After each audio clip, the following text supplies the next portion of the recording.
Before we really peel back the layers of our deep dive today, I just want to take a brief moment to welcome you, Mhm. you, the listener. And I just want to extend a sincere divine blessing over your day and, well, your week ahead. That's a really nice way to start.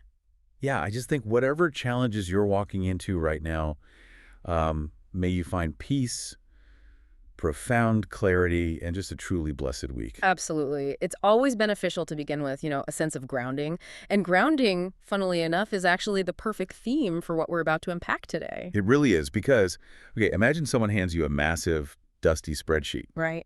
But instead of modern financial data, it's like an ancient accounting ledger from a butcher or a baker. Just these endless rows of livestock and fractions of oil and like grain measurements. Yeah, it sounds incredibly dry at first glance. Exactly. On the surface, Numbers chapter 28 from the Hebrew Bible, it looks completely unapproachable, like a tax document. But today, our mission is to decode it. And we're relying on some incredible notes and tables from two highly respected sources, the Holman Study Bible and the NWA. Right, the Nova Almeida Actualizada Study Bible. Yeah. And here is the hook for today. When you actually read the data in this ancient spreadsheet, it reveals the staggering economics, the daily psychological rhythms, and just the uncompromising dedication of an entire civilization. It's fascinating. We're looking at what happens when a nation literally gives, well, burns up, really, its absolute best wealth. It forces a massive shift in perspective. I mean, it really does. You have to stop reading it as this list of archaic religious rules. Right. And you have to start analyzing it as an architectural blueprint for a society's entire value system. The numbers here, they tell a story about what they valued most. Okay, let's unpack this, because I want to start at the absolute baseline. Before we get into the massive, spectacular annual festivals, and we will get to those, we really have to understand the daily rhythm that kept this ancient nation ticking. Yeah, the foundation of it all. In the texts, this is called the continuous daily offering, or the Holocausto Continuo in the NAA. The continual burnt offering, Okay. exactly. This was the baseline upon which every single other ritual was built. And the specific details are just wild to me. Every single day, without fail, the priests had to offer 2 male lambs. Yep, every day. And they couldn't just be any lambs. They had to be exactly 1 year old, and they had to be completely unblemished. Like, Right. not a scratch, not a limp, no weird spots on their wool, just perfect. Completely flawless. And one lamb is sacrificed in the morning, the other is sacrificed at twilight. Plus, each lamb was accompanied by a grain offering. Specifically, it was 1/10 of an ephah of fine flour mixed with 1/4 hin of pressed oil. And don't forget the drink offering. Right, a drink offering of strong beverage poured out in the sanctuary. Hmm, But I have to just stop and push back on the logistics here for a second. go for it. How on earth did they manage this?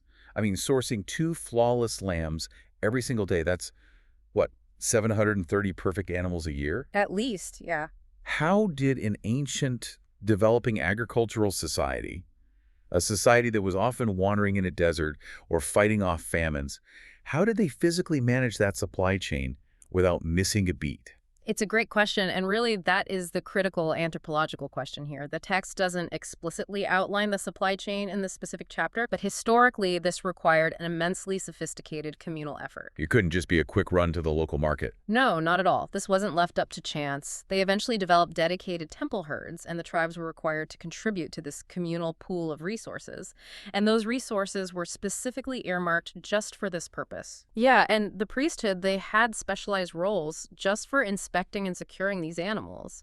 It was a massive logistical undertaking that required the coordination of, well, the entire economy, really. So the whole society was essentially structured around making sure this daily requirement never, ever failed. Exactly. In the study notes, this is often described as a daily rhythm, but I think a better analogy might be like a daily financial audit. Oh, and haunt it. I like that. Yeah, because it's not just an alarm clock that goes off in the morning and the evening. It's almost like a structural guarantee of national solvency. I like that analogy a lot. It's an audit of their relationship with the divine, because you really have to look at the why behind all these intense logistics. Right, why go to all this trouble? Well, the rising vapors of these daily offerings, burning continuously, they represented God's continuous acceptance of the people. It was a tangible, visible guarantee that the treaty between the divine and the nation was fully intact. Like a physical sign you could look at every day. Exactly. If the smoke ever stopped, it meant the relationship was void. And in their worldview, that meant imminent national collapse. Man, that puts an unimaginable amount of psychological pressure on the priesthood. Without a doubt. I mean, the Holman notes highlight that this daily sacrifice was a substitutionary ritual. The priest would literally place his hands on the head of the lamb, transferring the daily collective need for grace onto the animal. So heavy. The blood was poured, the meat, the grain, the oil completely burned. But what is truly fascinating to me is the psychological and historical legacy that this single practice created. Wait, where did it lead? Well, centuries later, when the temple was eventually destroyed and these physical sacrifices became completely impossible, this strict morning and evening pattern, it didn't disappear. It didn't. No, it had become so deeply embedded in the human psyche that it actually laid the historical groundwork for the daily prayer times that continued in Judaism. Oh, wow. I didn't realize that connection. Yeah, and that ultimately shaped spiritual practices across the globe. The rhythm of morning and evening devotion that millions of people still practice today, it directly traces its roots back to the logistics of this ancient continuous offering. So the rising smoke basically transformed into spoken prayers, but that framework of time remained exactly the same. Exactly the same. That is an astonishing legacy. But as we established, that's just the daily baseline. The rhythm completely changes when we multiply it across the weekly, monthly, and yearly milestones. Right. This is where the spreadsheet scales up. Yeah, this is where the sheer math of it just completely blew my mind. I was looking at this comprehensive table in the NAA study notes. It's titled The Calendar of Public Sacrifices. And we should probably clarify for the listener real quick. Yeah, go ahead. The sacrifices in Numbers 28, they are strictly public, made by the priests on behalf of the whole nation. This is entirely separate from, a private offering someone might bring to say thanks or to seek forgiveness for something they did. Okay, right. So this is the fixed overhead of the nation, to continue that financial audit analogy. That's the perfect way to look at it, fixed overhead. And the overhead is just staggering. Over a single year, according to this table, the nation sacrificed exactly 113 bulls, Yep. 37 rams, Yep. 1,086 lambs, and 30 goats. Just let that sink in for a second. It's a massive amount of livestock. And that's just the livestock. Yeah. This is alongside over a ton of fine flour and literal barrels of highly valuable pressed oil and wine. I mean, let's put that in a Bronze Age context. Right, because it hits different when you think about their economy. Exactly. A bull back then wasn't just, a burger. A bull was a tractor. Absolutely. It was the primary means of plowing a field and generating income. So burning 113 of them a year. It feels like taking a fleet of brand new John Deere tractors and just setting them on fire. It really does. How could a developing nation afford to literally burn up its GDP like that? Didn't that cause an incredible economic strain? See, what's fascinating here is that the immense cost wasn't a flaw in the system. The cost was the entire point. The point was to make it hurt economically. Well, the NAA notes highlight this specific tension.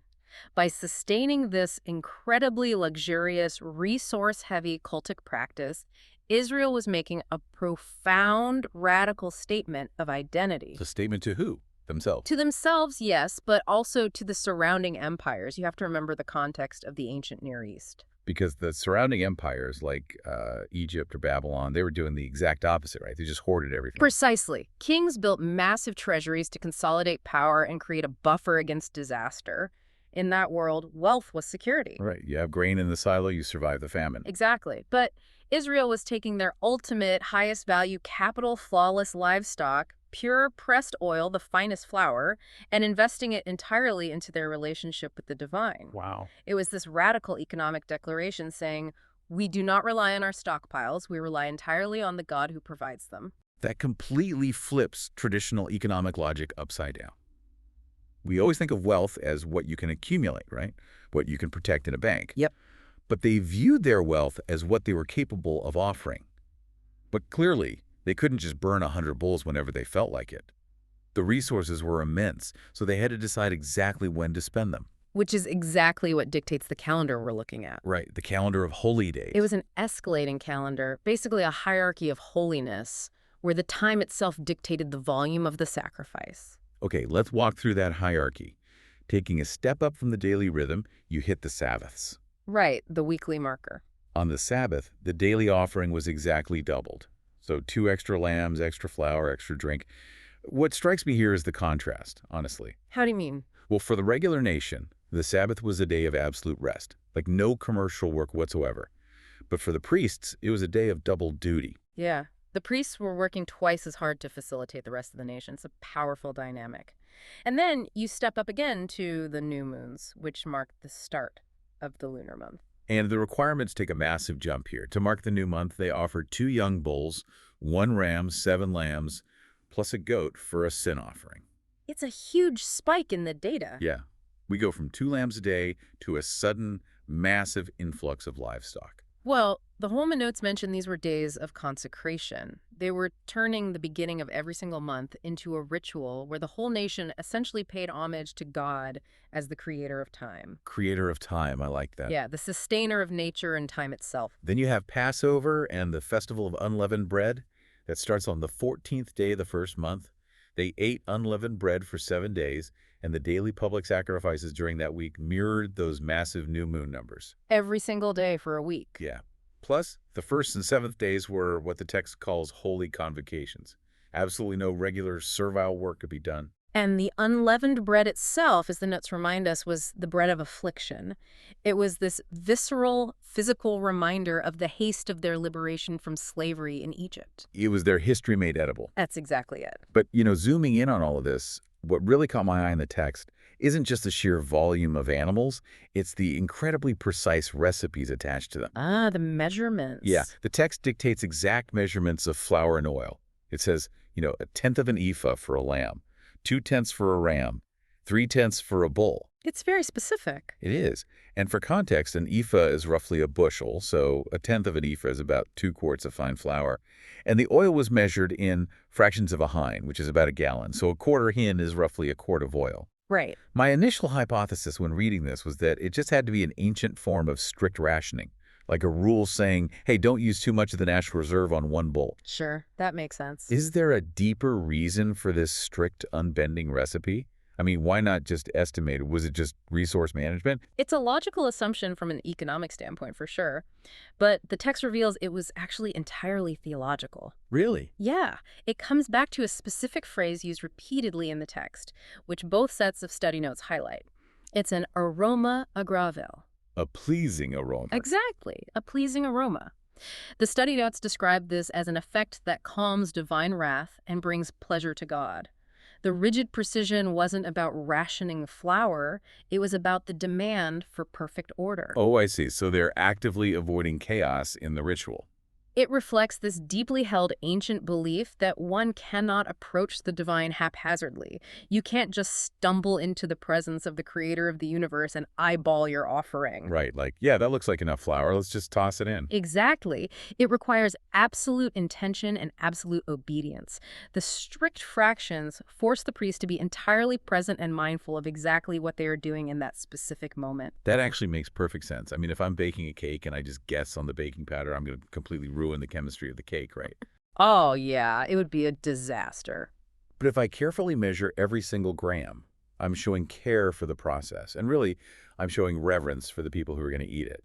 So here, the precision is basically a form of reverence. Precision is reverence. That is a brilliant way to frame it. The rigid structure keeps the priests from just going on autopilot, day after day. Exactly. It guarded the holiness of the moment. Okay, so we've seen the weekly Sabbaths, the monthly new moons, and the deep historical remembrance of Passover.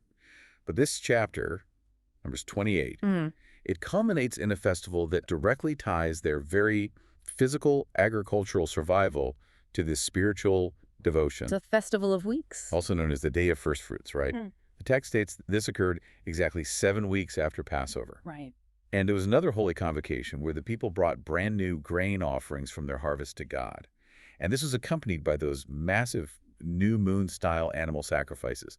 The bulls, the ram, the 7 lambs, the goat. This is the moment where the physical reality of their lives living in a developing agrarian society literally collides with their theology. And here's where it gets really interesting. For those looking at how these ancient texts sort of echo forward in time, the study notes point out a fascinating historical bridge. The Pentecost connection. Yes, the Festival of Weeks. This deeply ancient agricultural milestone is actually referred to in the New Testament as Pentecost. Because Pentecost is derived from the Greek word for the 50th day.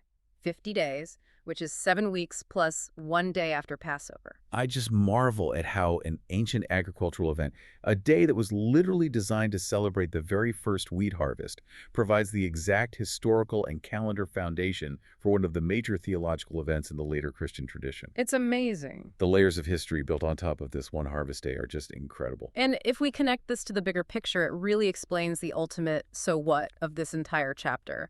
The festival weeks perfectly synthesizes their physical and spiritual lives. How so? Well, think about the intense anxiety of an ancient farmer. You plant your seeds, and then you just wait. Right. You are entirely at the mercy of the weather, the rain, the pests. You have almost no control over your own survival. It's a wildly high-stress, precarious existence. You're just staring at the sky hoping for rain. Exactly. So when the harvest finally comes, the immediate natural human instinct is to hoard it. Lock it away in the barn. To protect it, yeah. But the Festival of Weeks forces them to take the very first fruits of that harvest, the most precious, anxiety-relieving proof that they will actually survive another year and give it away. Wow. To give it back to God. It acknowledges that the ultimate provider of their harvest, the rain and their success in the Promised Land, isn't their own hard work, but the divine. It turns a simple agricultural harvest into a profound act of national thanksgiving. They're essentially saying, we did the planting, but you provided the growth. Perfectly said. And bringing those massive public sacrifices alongside the new grain, it elevates a seasonal event into this massive spiritual summit. It binds the rhythm of the earth directly to the rhythm of the sanctuary. You know, it's so easy to look at Numbers 28 as just a dusty historical record or, like we said earlier, a butcher's spreadsheet. Very easy. But the psychology behind it, the incredible discipline, it really brings it all home to you, the listener. Obviously, we don't sacrifice 1,000 flawless lambs a year or, measure out exact fractions of an ephah of fine flour in a sanctuary today. No, we don't. But understanding this text challenges you to look at your own life and your own rhythms. What are your continuous offerings? What is your baseline? Yeah. What are the daily, weekly, or seasonal rhythms where you dedicate your absolute best time, your resources, and your energy? It really forces us to ask where we are dedicating our highest energy. Are we establishing a continuous rhythm of dedication, or are we just, giving the leftovers of our day to the things that matter most? That's a great point. The ancient Israelites built their entire society around ensuring their best went to their highest priority first. Yeah. Everything else had to sit around that calendar. Right. The calendar wasn't an afterthought. No. And that actually leaves us with one final provocative thought to mull over. Throughout this deep dive, we've talked about this subtle but really pervasive detail in the text. The strict demand that every single animal be without blemish or defect. Flawless. Right. And in our modern world, we constantly look for shortcuts. We love life hacks, and we settle for good enough solutions all the time. Efficiency over perfection, usually. Exactly. So what would happen if, just like the ancient Israelites bringing their unblemished lambs, we stopped cutting corners? What if we brought truly flawless, highest quality dedication to the things and the people we value most? It's a paradigm-shifting way to look at how we spend our time and energy. Yeah. It demands our absolute best, not just what's convenient. It's a powerful reminder from a truly ancient spreadsheet. Well, that is all the time we have for our deep dive today. Thank you for walking through this incredible calendar with us and unpacking the profound wisdom hidden in the numbers. God blesses all of you listening, and we will catch you on the next deep dive.